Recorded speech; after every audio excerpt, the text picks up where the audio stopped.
Bimenyerewe ko umunyeshuri ugiye gusoza amashuri makuru cyangwa kamenuza aba agomba kujya kwimenyereza umwuga mu kindi kigo runaka, stage mu ndimi z'amahanga. Iri somo ryo kwimenyereza umwuga usanga ridahabwa agaciro n'amakaminuza amwe n'amwe. Dr Muvunyi Emmanuel, umuyobozi mukuru w'inama nkuru y'amashuri makuru na za kamenuza, ngo nabo babonye ko amakaminuza atigeze abiha imbaraga mu gihe cyashize.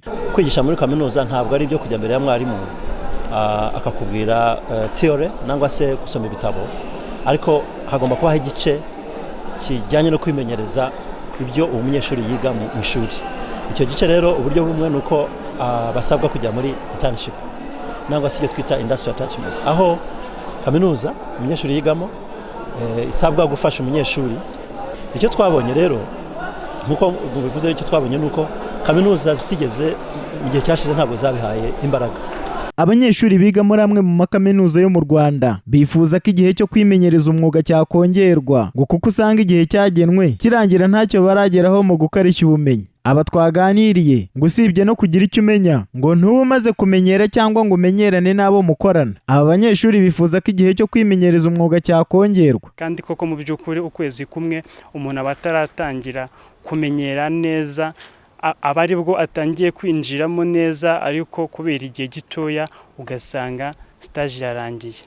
Mu by'ukuri rero bibaye bishobotse, ibigo bya kaminuza cyangwa se ari n'abatanga stage bareba uburyo bakongera byibuze stage igafata hejuru y'amezi 4 cyangwa 5, kuko stage n'ubundi n'ikibimaze ibigamije kugira ngo imenyereze umunyeshuri mu kuyikora abashe kumenyera uwo mwuga agiye gukora, kuko ukwezi kumwe bakora ntago aba ari ukwezi guhagije. Umuntu aba ataramenyera, umuntu aba akihuzagurika ataramenyera neza, ugasanga stage irarangiye kandi byagakwiye kuvamo byibuze hari ikinazi.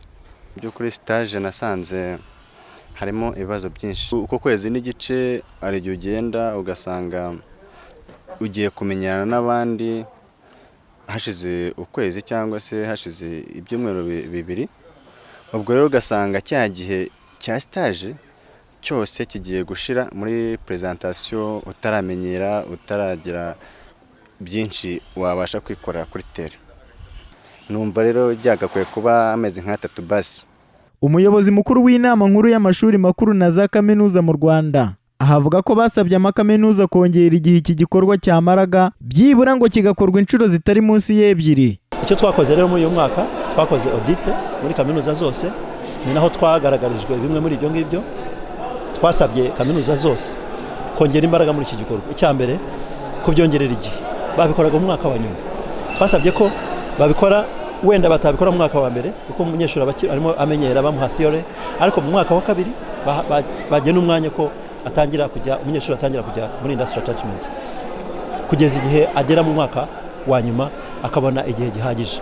Ubusanzwe iri somo ryo kwimenyereza umwuga riba inshuro imwe gusa, rikamara igihe kingana n'ukwezi kumwe cyangwa kumwe n'igice, kandi nabwo rigakorwa mu mwaka wa nyuma muri rusange. Robert Bashimiki, Flash TV.